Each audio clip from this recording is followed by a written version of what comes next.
So it is enough for us to engage them in discussion about their own beliefs to show the ludicrous nature of it. There are other issues that come up which have to do with why they feel that Jesus was God or the Son of God. And the arguments they use for it are all refutable. There are answers to all of their arguments. Sometimes they argue that he was the Son of God because it is mentioned in the Gospels or in the writings of Paul that he was the Son of God. Not by him, but by others. So they say, there it is. But we show them that the term Son of God has been used to refer to Abraham, to Adam, to David, to all kinds of prophets of the past. That really in Hebrew this just meant one close to God.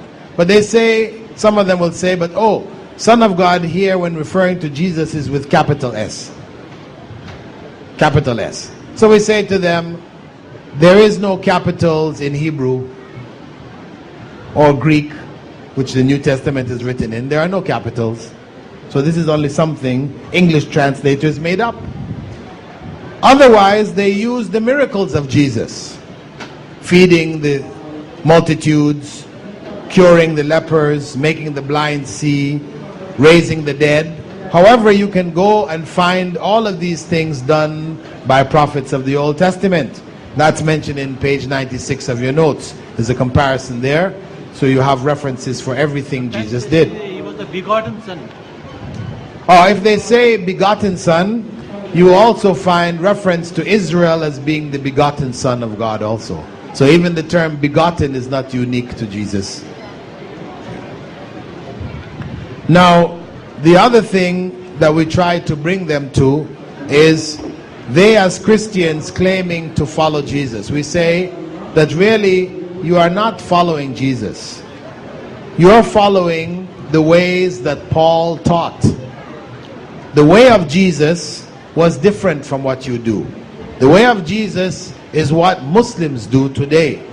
Muslims pray as Jesus prayed. You can give them references where Jesus in the Garden of Gethsemane, it's in your notes here, fell down on his face and prayed. And it's mentioned in the Old Testament that Moses did the same, Abraham did the same, David did the same, falling down on their face in prayer. We do that. You don't. You kneel and clasp your hands. Right? You don't pray as he did. And if you're in an area, I don't know where it's common amongst Christians here in India, whether they circumcise or not. Right? In many parts of the Christian world, they don't circumcise. So you can point out to them that it is mentioned in the New Testament that Jesus was circumcised on the 8th day. In Luke 2 verse 21, Jesus was circumcised on the 8th day. And that's problematic also when you think of him being God. God was circumcised? Yeah, you really have to shut your brain off to get past these, Anyway, Jesus didn't eat pork. But most Christians today love pork. Huh? In the Christian world, the pig is elevated. He is mentioned in their nursery rhymes. 3 little piggies went to market. He is in their movies. They eat Babe in the movies. They love the pig. But Jesus cast out the demons into the pig. That's what you have in your Gospels. Also, you can find ablution, that the prophets in the Old Testament, they followed the methods of ablution. The women were veiled. You have all that kind of evidence. Fasting, Jesus fasted for 40 days and nights. Christians don't do that anymore. Jesus and his followers used to greet each other. Salam alaikum, shalom aleichem. But you all greet each other hi and everything else. Interest was forbidden. but you practice incest. Polygamy was allowed, but you have prohibited polygamy, etc., etc., etc. You know. So Christianity, as we know it today, basically what you want to establish for them is it was not the religion of Jesus. It is a religion which has evolved and changed and has become something quite different from what Jesus taught and what he brought. I think we'll stop here. I think the adhan, what time is the adhan going? 1:10. Okay, we'll take a couple of questions before the adhan. Somebody has any questions on Christianity? Dawah?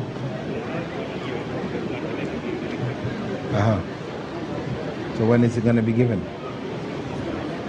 Okay. Anyway, you can ask a few questions now. I had a Dawah with a Christian roommate of mine.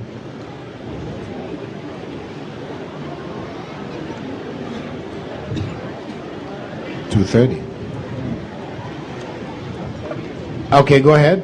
He told me that Moses was given revelation in the mountain of Dawah in the form of fire. God was in the form of fire, he's telling. Was in form of? Fire. Fire? Yeah, Moses was told to remove his shoes. From the blessed ground? Yeah, and God talked to him in the form of fire. No, he talked from a bush that was burning. Yeah, that's what he's telling. But not that he talked to him in the form of fire. Yeah, that's what he's telling. Bush that is burning. Yeah, so he has come in form. He's telling me like that. And he's telling so Jesus came in the form of sun. No, we say God spoke from a burning bush. He didn't come in the form of fire. That's their misinterpretation. Question from the sisters on Christianity? Any questions you'd like to raise from your dawah if you've been speaking with Christians? Issues? No? Go ahead. It's been said in Genesis that God has created man in his own form. In his image. Yeah, of course, in his image. It's mentioned in his image, yes. And this is the source of misguidance for Christian tradition. That's why they paint God looking like a man. In their paintings and carvings, icons, they represent God as a human being, claiming that he created man in his image, meaning he must look like a man. This is why they have also attributed to him other weaknesses, like sleeping on the seventh day after getting tired from creating the world in 6. You know, and these we point out as being errors in which they have attributed to God human weaknesses. How shall we answer them? As I said, that this is a mistake. This is a mistake. You have made God like human beings. This is not the original teachings of the prophets. Can we say to the persons who says that Jesus is Son of God? It's read in Matthew that blessed are the peacemakers, for they shall be called as Son of God. Yeah, children of God, yes. Yes, that this title, children of God, sons and daughters of God, have been applied to people who are close to God. Yeah.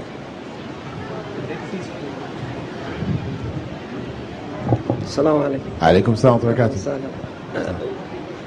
We have in our country a minority of Orthodox. But unfortunately those people... Minority of? Orthodox Christians, okay. Yeah. And their book is written by a language called Ge'ez. It is initiated in Yemen. But unfortunately no one knows that language. Even their priests, they don't know it. And when you will argue them, they'll tell we don't know. This is known by the priest. Even if you met the priest, he don't know the language. And how we deal with those people? Well, the only thing you can deal with is from a logical perspective. You know, if they believe that Jesus is the Son of God, then we try to logically show them how he couldn't be. You can't argue from Scripture if they don't even know their own Scripture and they can't read it. Thank you. Inshallah. What about these Dead Sea Scrolls? Dead Sea Scrolls really don't shed any light on Christianity, because the writings were prior to the time of Christ. So, one one Christian asked me about jihad.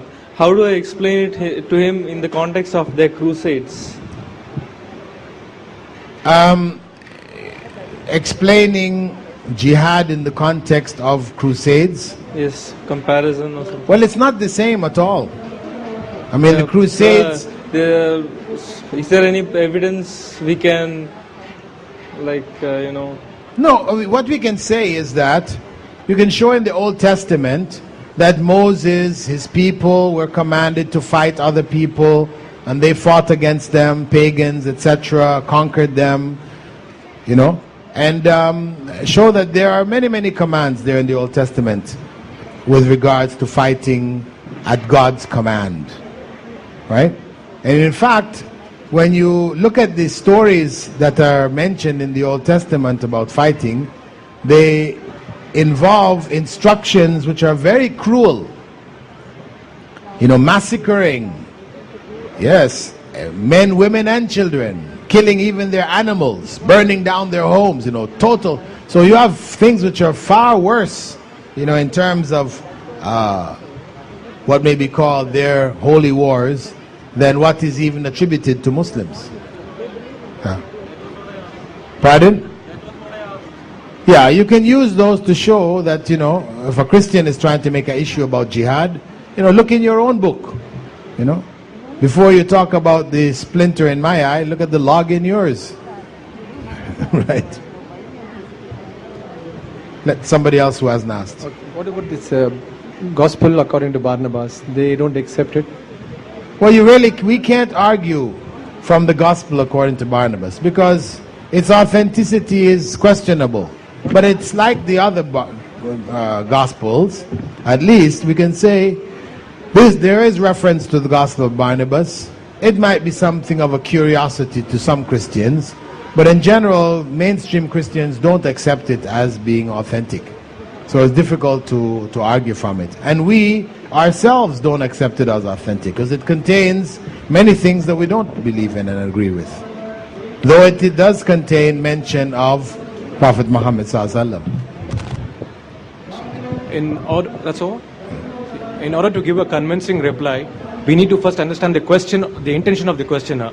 So can you give us any tips on exactly how to understand the intention of the questioner? Any tips on that? How to understand the intention of the questioner? Well, you understand the intent of the questioner by asking further questions to the questioner to determine where he or she is coming from. I mean, that's how. I mean, I can't give you tips, because you'd have to identify the question. What is the question that they asked? Give me an example. Give me an example of a question. No, I'm just saying, for you to identify the intent of the questioner, you have to look at the question itself. Are they seeking information? Or are they just trying to ridicule you or whatever? Sometimes it's clear in the voice, in their face, how it is said. Sometimes it becomes clear when you ask them further questions. So there's no one way to determine what their intent is. Okay, but then we have to maintain our mood of answering, isn't it? Because I met one particular person who asked me once that in Islam, who are the women who have been there's an allegation against them. So since I had this answer from an alim, I said there are two such women who have been put false allegation against. He was actually referring to Hazrat Aisha radiallahu anha. So I said there are two, Maryam alayhi salam and Aisha radiallahu anha. The intention was to ridicule actually. He wanted to put Muslims down. Said who is the woman in Islam who has been put against whom the allegation was put on the character. So the intention is such that they try to instigate anger in us. So what is the mood? We have to still maintain the cool and calmness, or how is it? Yes, of course. Of course. We don't sink to their level, of ignorance. And even in our own presentations, we should try to avoid ridiculing them. Whatever we say, as ridiculous as it might sound, we try to do it with a straight face, not smiling as you say it, right? So they feel that they're being ridiculed. But you say it with a straight face and put it in good terms, which doesn't involve ridicule. Brother, how to answer the Protestants and the friends which I have? In the mic, speak in the mic. Yeah, friends which I have, which they say that your community have so many sects, so you go and correct them, not us. How to answer these questions? Well, of course, that statement, your community has so many sects, you better go fix them up before coming to us. This is, this is one of ridicule. This is a question of, or statement of ridicule. So something like that, you can respond by saying, at least the sects that we have all follow the same Quran. Your sects have different Bibles.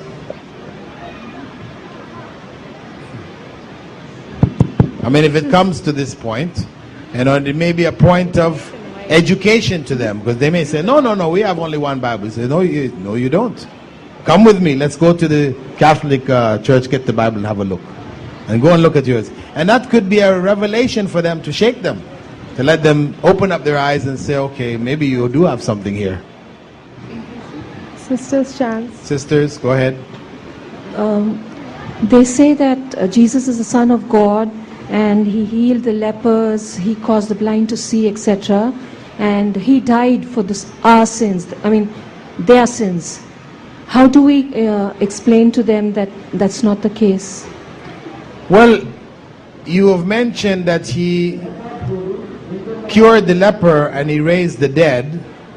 We don't have to say that this wasn't the case, because it was the case.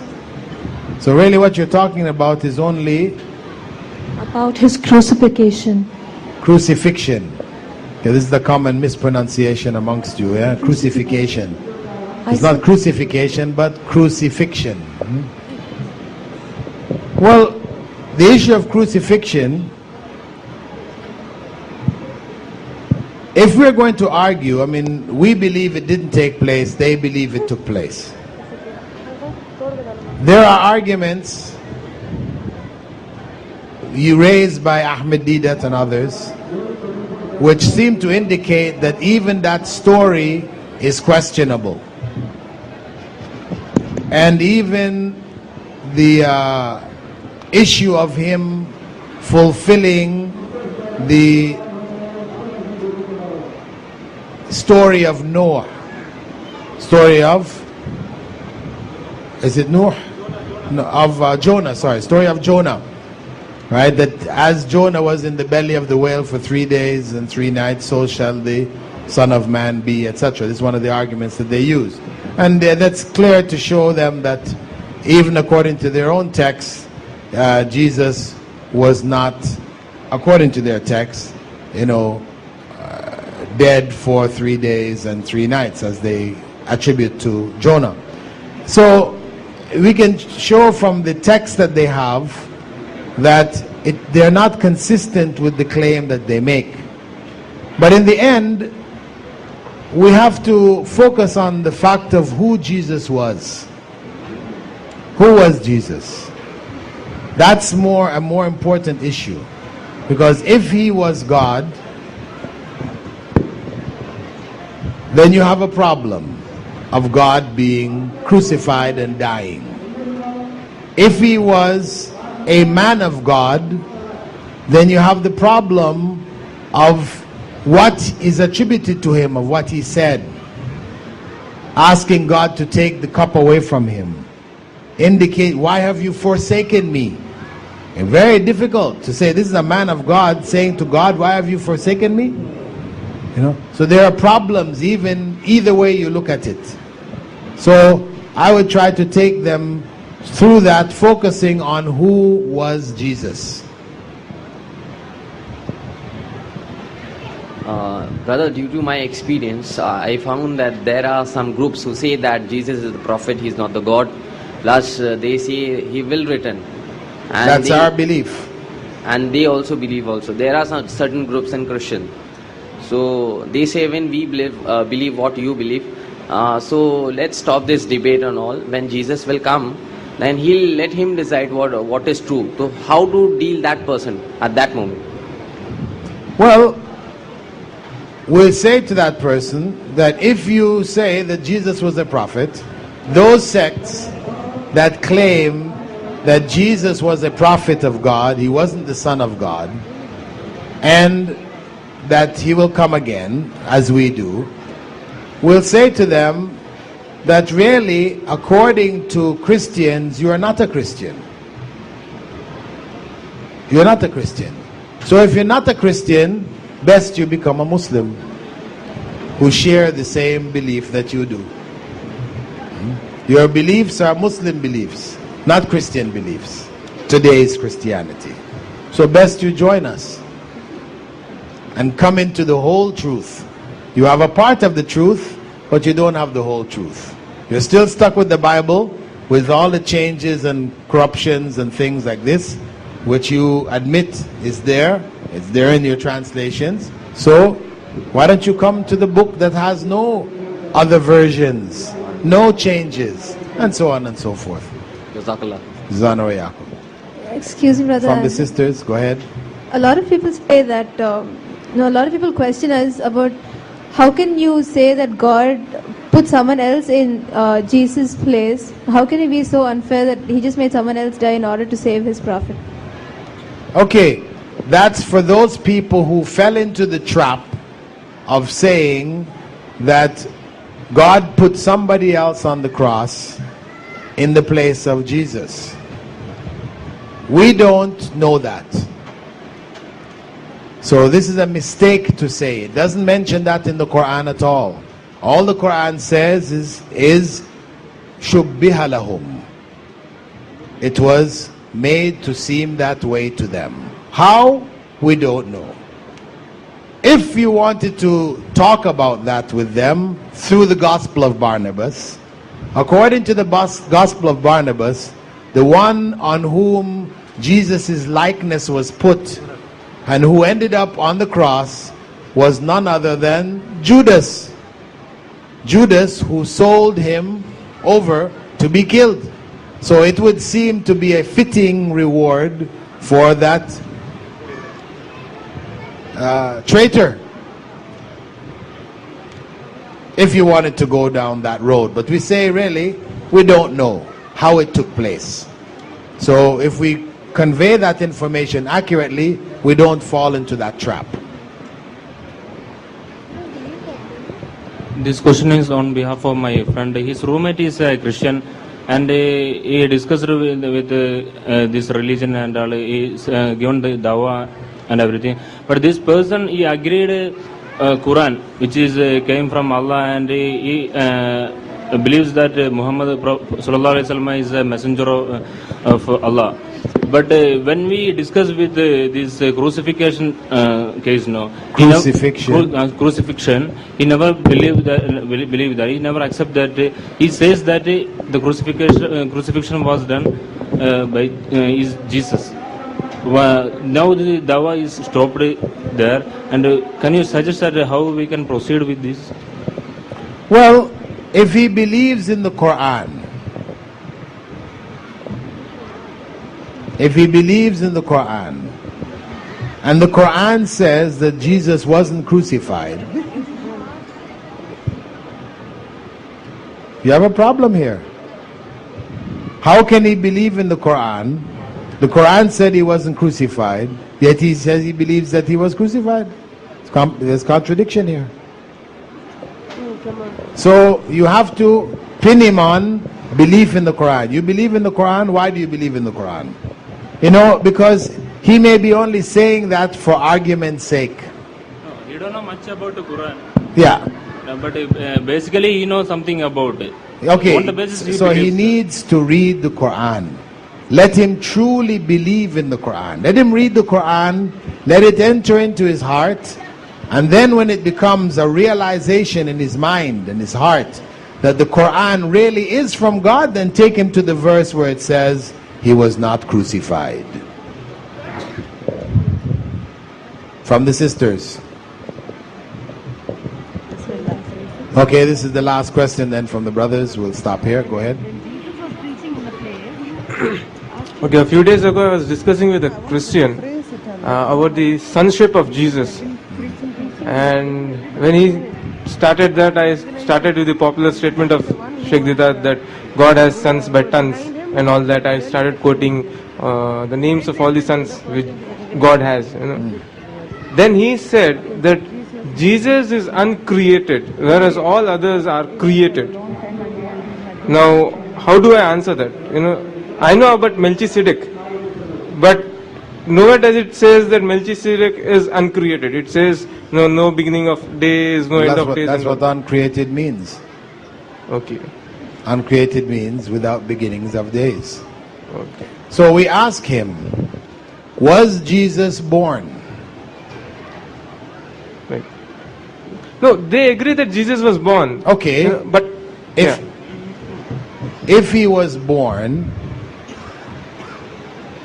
as a baby, there was a time when he wasn't a baby, right? Okay.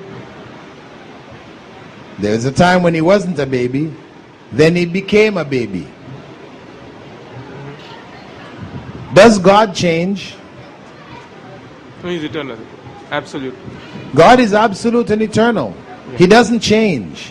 He doesn't grow. He doesn't become. God is God. So this is where we would take him back to. That if Jesus was eternal, meaning that he was God, then there is no growing. There's no dependence. There's no circumcision. There's no drinking milk from the breast of his mother. This is not God. This is a man. Thank you. Okay, I think we're going to... Sometimes when we are on the internet, you come across, mostly it is Hindus, sometimes even Christians. They use blasphemous language. Normally I come out of the room. But is that the right approach? To join them in their blasphemy? No. How to tackle that? Well, shall we continue with the dawah or come out? Well, you continue. The moment they come to know that we are Muslims, I am a Muslim, they try to attack, maybe say something about Allah subhanahu wa ta'ala or Prophet Muhammad sallallahu alaihi wasallam. Well, the point is that if you are able to continue your dawah, then you do so. If it's just a snide remark here and there, you ignore it and continue with your dawah, you can do that fine. But if your dawah becomes distorted and it just becomes a matter of responding to their blasphemous or insulting remarks, then it's better to just leave it. But as long as you're able to continue your dawah, it's better to continue, because what their intention was to shut you down. So when you left, you did what they wanted you to do. So if you can hang in there and just keep getting your point across, then it's better. I think we need to stop now. Subhanakallahumma wa bihamdika, ashhadu an la ilaha illa ant, nastaghfiruka wa natubu ilayk. I take it you've got your papers now. I see some of you have it in your hands. There are copies. Not everybody got copies. There was a shortage of copies. Is that what? Not enough copies were made? Huh? Okay, we'll check and confirm for you. Anyway, the final exam, the exam tomorrow, it will be in the format of the questions which come in the end of each of the chapters. And each chapter, each section has a series of questions, 5 or 6 questions, which are multiple choice, just so that you have an idea of how the questions are. So in order to prepare yourself for the exam, I would advise you to go through all of these questions. If you're able to answer them, inshallah, you should be able to do well on the exam. The timing for the exam, we need to get that confirmed. Inshallah, by the end of our program at Maghrib, we should have a timing confirmed for you.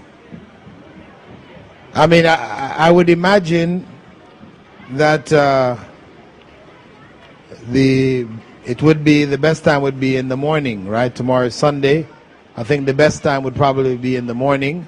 We'll just try to set a time for you. The exam will be 1 hour. It's a 1 hour exam. You do it and then carry on with your programs. So, but we'll get a confirmation as to what time is the best time. Alhamdulillahi Rabbil Alameen. Wassalatu wassalam ala Rasulil Kareem. Wa ala ali wa ashabi. Wa man istanna bi sunnati li yawmiddin. All praise is due to Allah. May Allah's peace and blessings be on the last Prophet Muhammad sallallahu alayhi wasallam, and on all those who follow the path of righteousness until the last day. We basically finished in the last session the particular information that we needed to know for Dawah to Christians. And that's, of course, basic information. I've given you some basic ideas, etc. Once you get involved, then the requirements may increase. You may find that that information is not enough. What may work on one person or two people may not work on many others. So you have to get further information. So before going into the questions, the practical, we need to do a little bit of a practical here now before going on to our next topic, Dawah to Hindus. There is a question that is commonly asked with regards to Dawah, where it involves reading the books of other religions, etc. There are some texts which have even indicated that this is not permissible. Dawah according to Quran and Sunnah, right? This is a book, hardcover book printed by Dar es Salaam.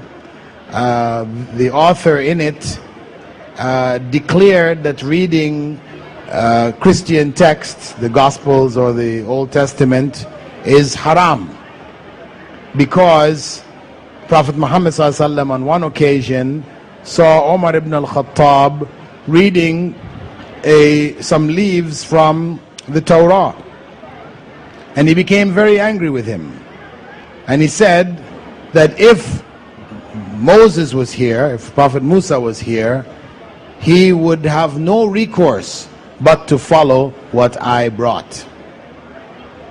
Right? So from that, the author concluded that it is not permissible. And others have made this statement also. However, if we look at the tradition of the companions of the Prophet Muhammad ﷺ, till our time, we can find many examples from among the Sahaba and those who came after them where they quoted texts from the books of the Christians and the Jews. They read other texts. From the examples that we know, Umar ibn al-Khattab told the soldiers, Muslim soldiers who were going into Persia, that they should treat the Zoroastrians as people of the book, having discerned what was inside of their book, finding out that in their book, the Avesta, it has many things similar to what we have in the Quran and the Sunnah. So he told them, based on his knowledge of their book, that they should treat them as people of the book, except that if they find any of them married to their mothers or their daughters or their sisters, that they should annul those marriages. Okay?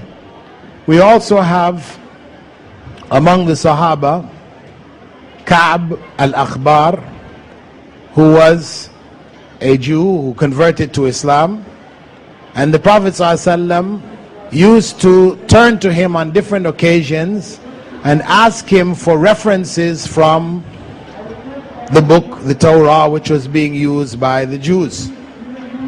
And remember the occasion when the Prophet ﷺ was to punish a woman who had committed adultery, and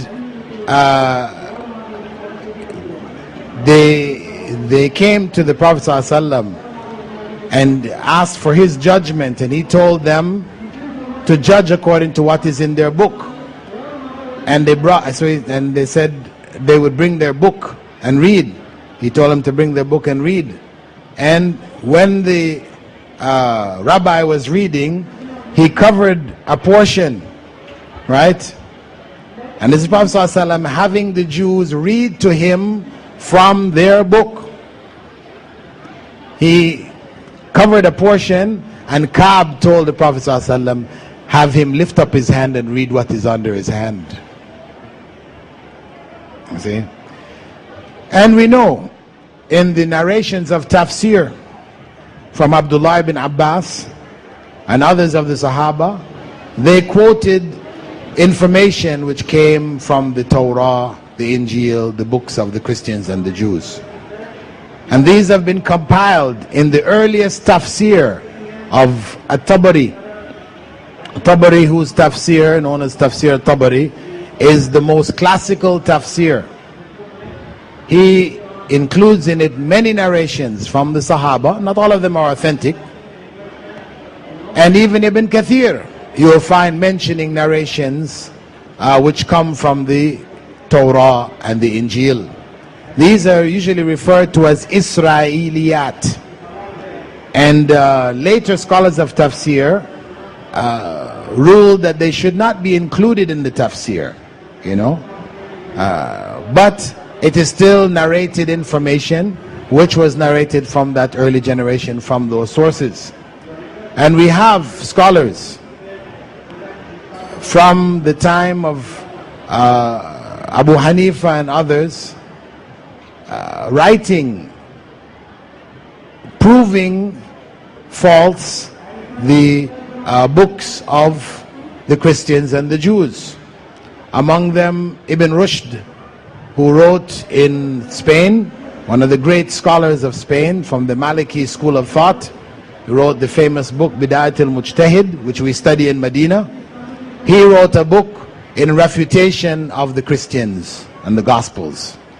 So did Ibn Taymiyyah, who came after him, and so did Ibn al-Qayyim. So we know that in the tradition of the scholars of the past, they did take information from the books of the Christians and the Jews and others and use it as part of their refutation of their ideas. So this is studying their books for aid in refuting their ideas. So if we come back to the hadith of Umar ibn al-Khattab, as it was understood by the majority of scholars, is that what was meant here was for Umar ibn al-Khattab to read the Torah seeking guidance. For us to say, I'm going to go read the Old Testament or read the Gospels to seek guidance, to know Allah better, this is misguidance. This is misguidance. This is wrong. If we want to know Allah, we should know Him through the Quran and the Sunnah. These are our sources. So this is what is the requirement for us. And this is what the Prophet ﷺ was upset about. That Omar was reading the book seeking guidance, seeking knowledge, beneficial knowledge for himself. So the Prophet ﷺ clarified for him, no. Anything that's beneficial is already in the Quran. Even Musa, if he came now, had to follow this book. So that is the point. We don't go to these texts seeking guidance, but to go to these texts to gather information which we will use in our da'wah, right? Meaning, as we explain Islam to non-Muslims, we can take references from their books to support what we're saying. We say, this is the case, and it is even mentioned in your book. There is perfectly no harm in that. It's perfectly legitimate. Just want to clarify that point. Now, we will go on to the practical. I'll just pick out some questions from the Dawah to the Christians. Who's going to answer? We can start with the sisters. I think probably by now most of the sisters have already answered. If there's any sister who hasn't answered, could they take the mic now? If not, we can start back around again to somebody who answered once. Now is your second opportunity. First question.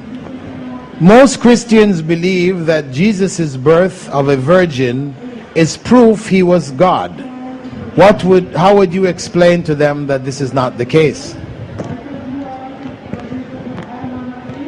You can say God is the creator of everything.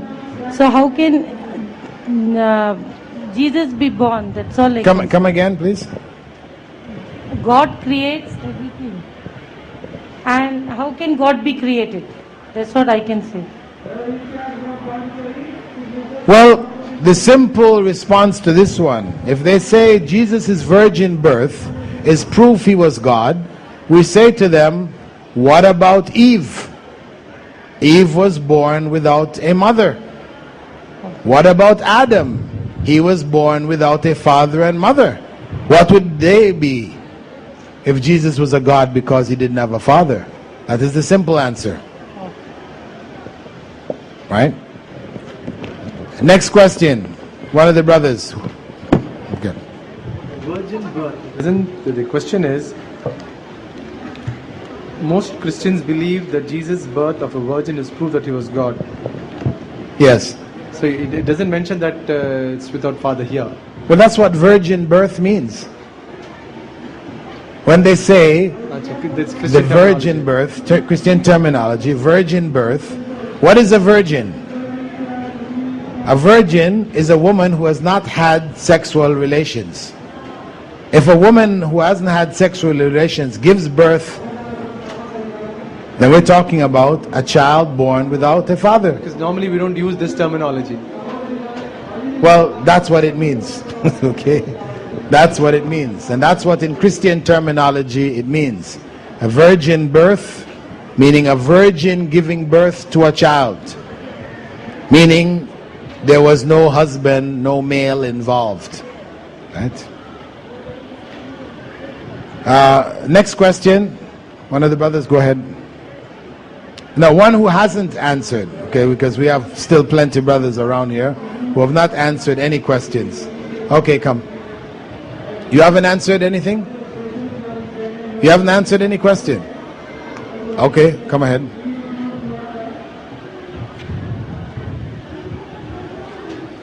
Sometimes it may be said that Christians worship God out of love and devotion, while Muslims worship ritually and out of obligation.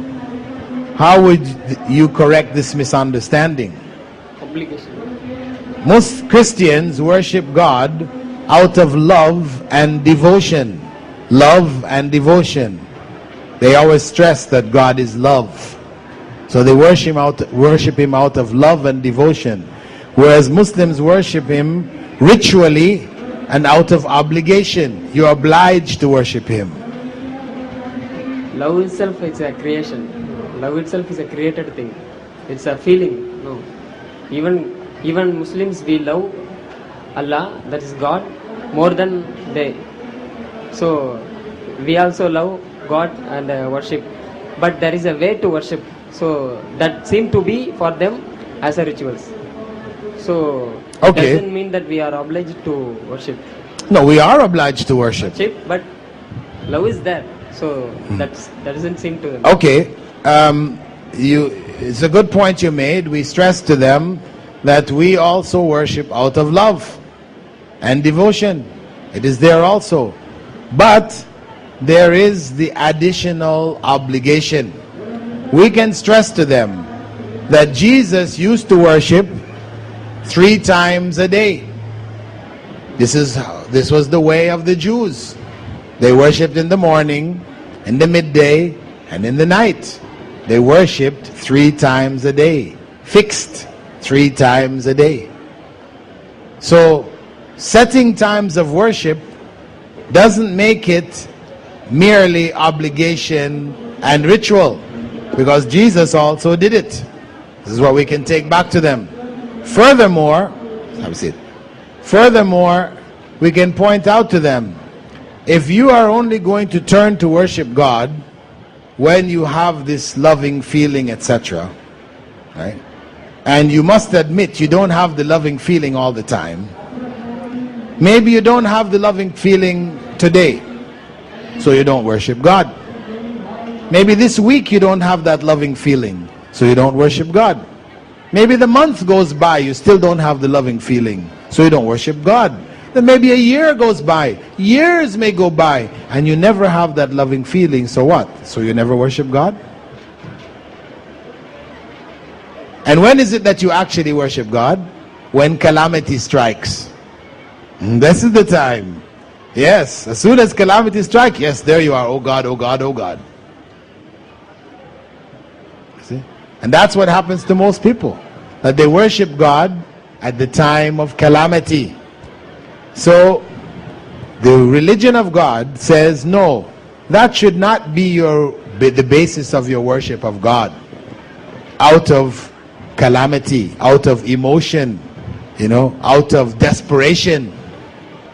No, you should worship God regularly. Just as you eat regularly, you should worship regularly. And then you can go on and describe further about how Muslims, organize their day around the worship of God, and that makes sense, etc. Sir, the obligation we are to take up in itself is a love for God, is a devotion to God's purpose. Yes, we can add that even in accepting that obligation and fulfilling it, it is an expression of love. And isn't that really the greatest expression of love? Obedience? As we can come from that too. That obedience is the true expression from love. For if you say you love somebody, but you never worship him except for when you're in desperate situations, then what is the value of that love? Real love, you are going to worship him regularly. You're going to obey him in his commands. We tell them that we worship him as he has told us to worship. The method is the same that he has told us to worship. And they are not doing it. Like you said, Jesus, he used to prostrate on his face, or Moses, or Abraham for that matter. True. We do it, and they don't do it. We can include that. Back to the sisters. Pass the microphone, please. Anybody, don't be afraid, sisters. Just take the thing and try it, please.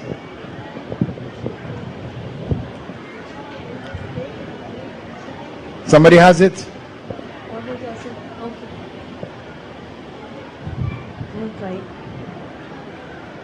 How would you reply to a Christian who said, the way you Muslims pray is complicated while ours is so simple? First I would ask him what is complicated about it? What is complicated about the way we pray? Okay. They would say, you have to remember to make 2 rak'ahs in the morning, 4 at Dhuhr, 4 in the afternoon, 3 at Maghrib, 4 at Isha. Why not just make 2 every time? Or 3 every time, or 4 every time? There's complication here. It's not so easy.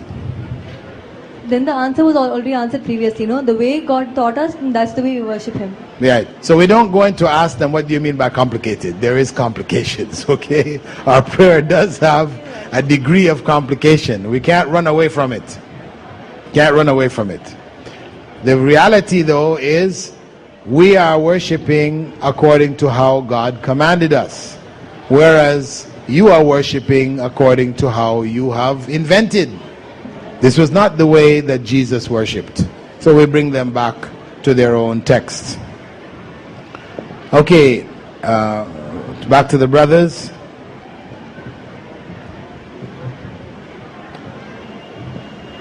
Brother who hasn't answered a question.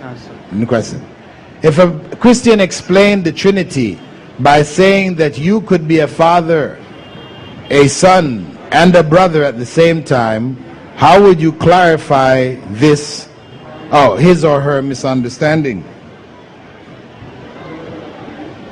They are trying to explain to you the Trinity. Right. And they say that you could be a father. You know, how is it that God is the Father, the Son, and the Holy Spirit? You could be a father, you could be a son, and you could be a brother. If the person dies, then all the three die. But going by that logic for the Trinity, we have that the Father dies, the Son dies, and the third entity also dies. So there's no one left. Okay? Is that clear? So back to the sisters. How would you respond to the claim of many Christians that Christianity is a non-violent religion, one of love and turning the other cheek, while Islam is a violent religion?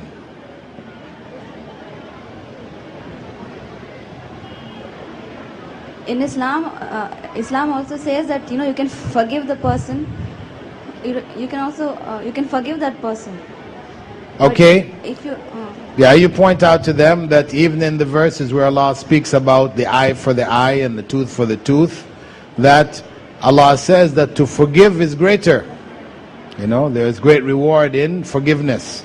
and in Islam it says that you have to give you have to give back the same way it is.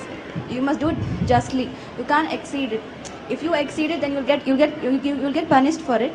So it's better if you forgive them. Okay, we can say here that the law of Moses was the eye for the eye and the tooth for the tooth. So the fact that that is a part of Islamic law, we call it the law of retaliation. Retaliation, doing to others as they did unto you. The law of retaliation. We say that this is not something newly invented by Islam. It is only revived by Islam. It was the law in existence in the time of Jesus, which he said he subscribed to the law. So Islam combines the retaliation from the law of Moses with the forgiveness from the law of Jesus that you all speak about. It's a combination of both.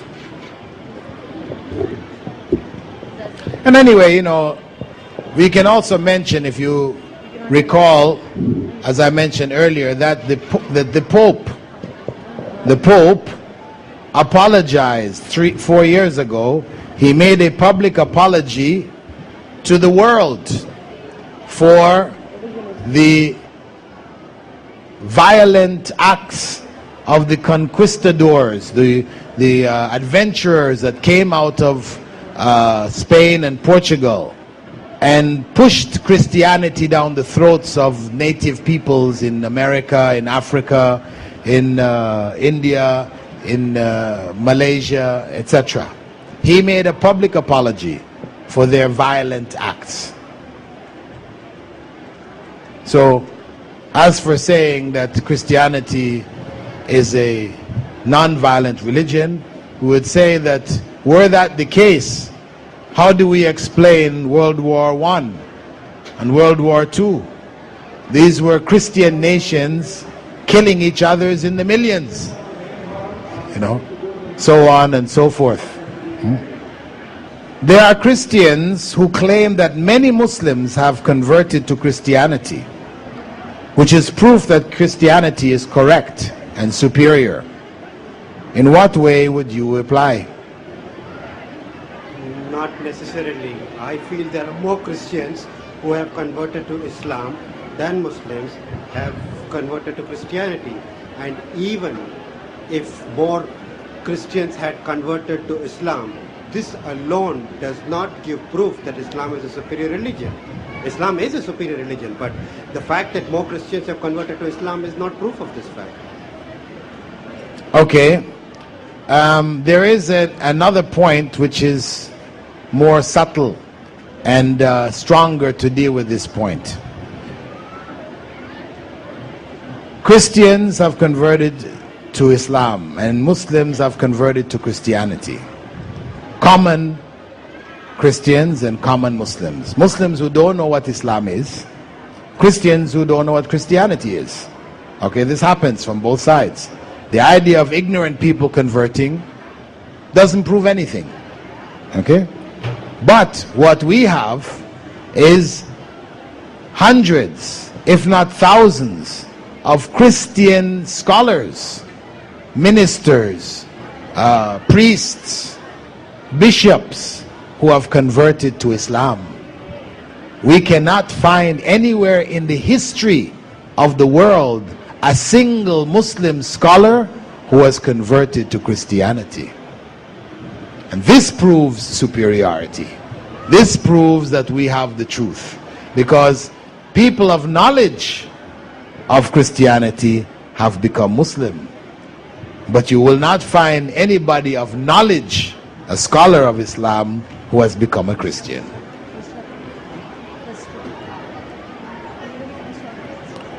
From the sisters.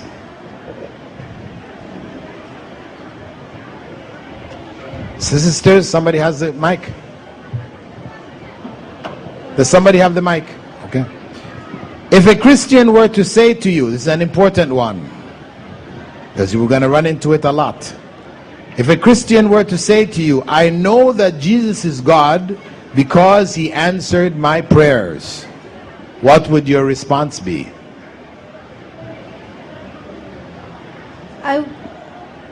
I would ask him what proof he had that it was Jesus who answered his prayers. I mean, he believes that Jesus is God, so I know he believes that Jesus is God, so he thinks Jesus answered his prayers. When I pray and if my prayers are answered, I believe Allah answered my prayers. I would ask him what proof he had that it was Jesus who answered his prayers. Okay. He says, the proof is that when I raise my hands up and I call on Jesus, my prayers are answered. That's enough proof for me that he is the one answering my prayers. So what would you say?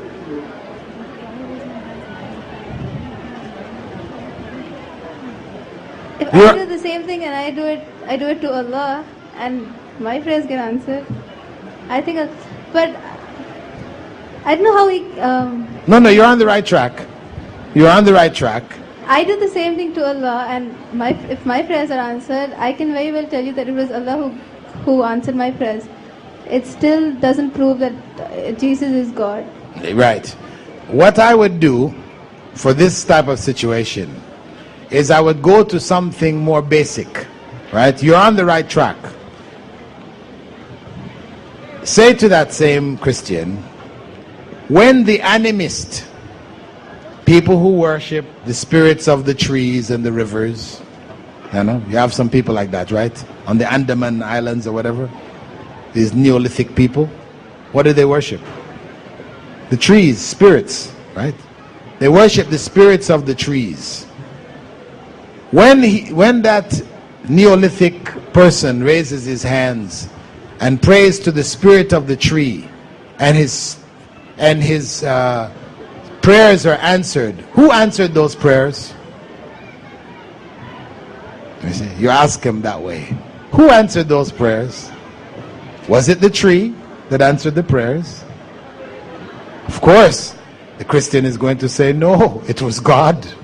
It was God who answered the prayers. Right? Naturally. Not going to accept that the tree answered the prayers. Isn't it? So, we say, well, that's the same thing for us too.